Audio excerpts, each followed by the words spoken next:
Ma famille, j'espère que vous allez bien, que Dieu vous bénisse abondamment.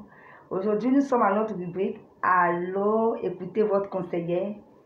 Et je suis là pour vous donner de petits conseils afin que vos couples puissent être épanouis et aller de l'avant.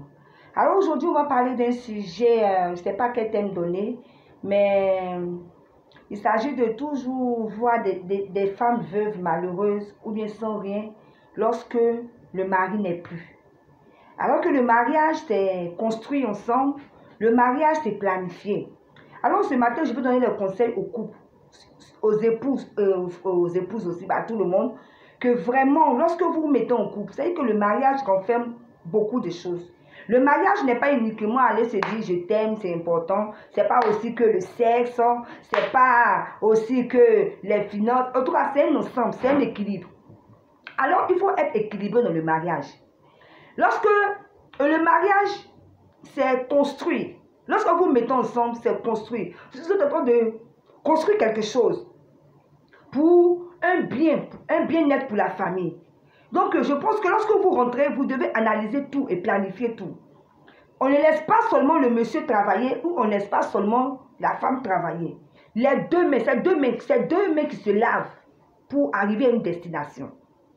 Aujourd'hui, on rencontre beaucoup des femmes veuves, mais elles n'ont rien parce que quand elles sont dans le mariage, elles ont négligé le fait qu'elles devaient faire quelque chose pour que même si le mari n'est plus, elle prend la relève de l'éducation des enfants pour le bien-être des enfants. Voilà pourquoi aujourd'hui, quand aussi le mari n'est plus, les enfants s'adonnent aussi à la prostitution, les enfants s'adonnent aussi à des choses pas bien parce que la mère n'a pas les moyens de tenir les enfants et c'est compliqué. Alors le conseil que je vais vous donner en ce jour, c'est que vraiment lorsque vous vous mettez en couple, travaillez à ce que vous deux, vous puissiez avoir une activité. Je ne souhaite pas la mort de quelqu'un, mais nous allons tous mourir. C'est comme ça. Et ce qui même fait peur, c'est que tu ne connais pas le jour que tu iras. C'est vrai qu'on peut faire des prières. Oh, je vais vivre 100 ans. Je vais serai rassasié de mes jours. Mon cher, tu ne connais pas. C'est Dieu qui décide. C'est lui qui a le dernier mot. Peut-être que demain, tu ne vas pas te réveiller. Je ne souhaite pas. Mais la vie, c'est comme ça. Pour dire qu'on planifie, mais c'est Dieu qui... L'homme propose, Dieu dispose. C'est Dieu qui dispose. Donc, vraiment, planifions. On coupe. Mais quand tu travailles, fais tout pour que ta femme fasse quelque chose. Ne dis pas que non, moi là j'ai assez d'argent, que ma femme là, elle va rester à la maison, elle va s'occuper des enfants, elle va faire tout. La femme a une vie équilibrée, nous sommes équilibrés, nous sommes le proverbe 31. Dieu nous a donné cette capacité d'être équilibré. Il y a ici le proverbe 31, le verset 14 qui dit, on parle de la femme, une femme vertueuse. Elle se procure de la laine et du lin et travaille d'une main joyeuse. Elle est comme un navire marchand. Elle amène son pain de loin. Elle se lève lorsqu'il est encore nuit. Pour dire que la femme même n'est pas une femme qui est paresseuse. En plus de ce qu'on doit s'occuper de nos époux, s'occuper des enfants, on doit aussi avoir une activité. Vous savez, femme, quand vous avez une activité, non seulement c'est pour vous-même, parce que vous êtes épanouie. Et encore, cette activité-là, pensez à vous-même d'abord. Parce que quand vous avez cette activité, vous n'avez pas besoin d'aller tendre la main toujours à votre mari. Hein, chérie, pardon, ma pommade est finie, mon parfum est fini. Ça fait honte. Quand même, il faut te prendre en charge.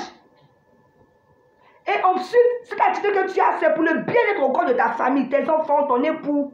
Vous voyez? Donc, il est important que dans un ménage, monsieur et madame aient une activité. Ce n'est pas que le travail. Tu peux avoir une activité, ton entreprise personnelle. Il suffit seulement de planifier et de gérer son emploi du temps. Monsieur, ce n'est pas parce que ta femme, tu es riche, que ta femme ne va rien faire. On a vu plusieurs fois des hommes riches qui s'étaient moqués, les parents après sont venus prendre tous les biens et mettre la femme au dehors sans rien. Elle est devenue une mendiante. Donc pendant que vous vivez, planifiez toutes choses. Tu travailles, tu as ton activité, madame aussi a son activité. Là, si demain quelque chose arrive, mon frère, ma soeur, l'homme peut tenir le coup, l'homme peut s'occuper des enfants pour ne pas qu'il y ait la misère. C'est important ce que je vous dis. C'est important, même si tu es maman pasteur, il faut travailler. Ce n'est pas parce que tu es maman pasteur que tu n'as pas travaillé. Aujourd'hui c'est bon, mais demain tu ne connais pas. Même si tu es chrétien, il faut travailler. C'est des conseils nobles que je vous donne. Assurez vos lendemains, assurez vos arrières. Aujourd'hui, on est en Afrique. Quand tu mets aujourd'hui, les parents viennent. Hein? Tu as dit non, mon mari est riche, mon mari a les moyens, tu ne sais rien. Quand ton mari va tomber tout de suite, tu vas voir ses parents maintenant. Ses parents là vont venir te dire, ok ma chérie, il faut quitter la maison. Ma chérie, ça c'est pour notre frère. Il faut laisser. Voiture là, c'est pas pour toi, c'est pour notre frère. Et puis tu te retrouves à zéro. Alors que quand toi, tu as tes propres activités, tu as ton magasin, tu as ton entreprise, tu as même ta voiture, et ils vont venir te regarder, ils vont dire quoi? Ils peuvent rien dire. Pensez aux enfants. Ça fait mal de voir souvent que quand le monsieur est mort, la femme veuve est seule. Hein? Elle n'a pas d'activité, elle n'a rien. Et puis les enfants sont livrés à eux-mêmes. Ça fait pitié, ça fait mal. Et aussi, il y a des hommes qui sont là aussi pour booster les femmes, et les femmes refusent. Toi, femme qui refuse là, une femme n'est pas paresseuse, une des femmes on travaille. Il ne faut pas refuser. Quand tu as un mari qui est là, qui te booste, qui dit chérie, voilà, il faut faire ça, il faut faire ça, il faut écouter ton mari. Parce que j'ai entendu un monsieur qui parlait une fois, il a tout fait pour son épouse. Il a fait caissière. Elle dit non, j'ai vendre la glace. Il a payé un frigo. Elle dit non, mais il faut aller chercher toi-même travail. Le monsieur a tout fait, c'est lui qui n'a qu'à aller chercher travail. Elle est à la maison de Djogo. Et puis le monsieur toujours met l'argent du dos, mais il est fatigué.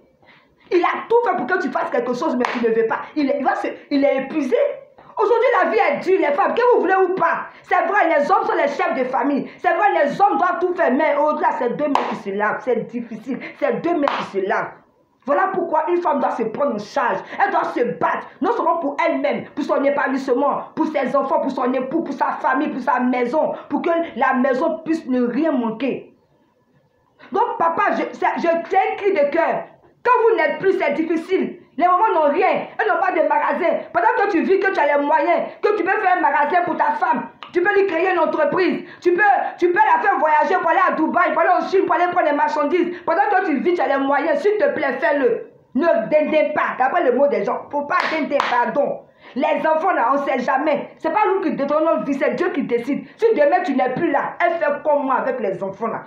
Elle fait comment avec les enfants, là? Les femmes, écoutez, hein? Vous les femmes paresseuses, quand on vous parle, vous n'écoutez pas là. Écoutez, cherchez à faire quelque chose de vos 10 doigts. Cherchez à faire quelque chose. Il ne faut pas dire mon mari a l'argent, il m'assoit. Il ne faut pas dire mon mari a ceci, il m'assoit. Il faut travailler. Excusez-moi si je suis en train de... Mais vraiment, c'est pour réveiller les consciences des gens. Parce qu'aujourd'hui, c'est un monde difficile. Si tu ne travailles pas, tu ne manges pas. Donc voilà un peu le conseil. Hein, le couple planifié. Construisez ensemble. Le couple, c'est aussi construire, c'est se construire. Pour ne pas que demain, il y ait vraiment des choses désagréables. Pensez à nos enfants qui n'ont pas demandé à venir au monde. Mourir, laisser les enfants livrés à eux-mêmes, ça fait pitié. Ça fait pitié. Donc, s'il vous plaît, un couple, c'est aussi planifier, c'est aussi se construire. Les femmes, levez-vous, travaillez.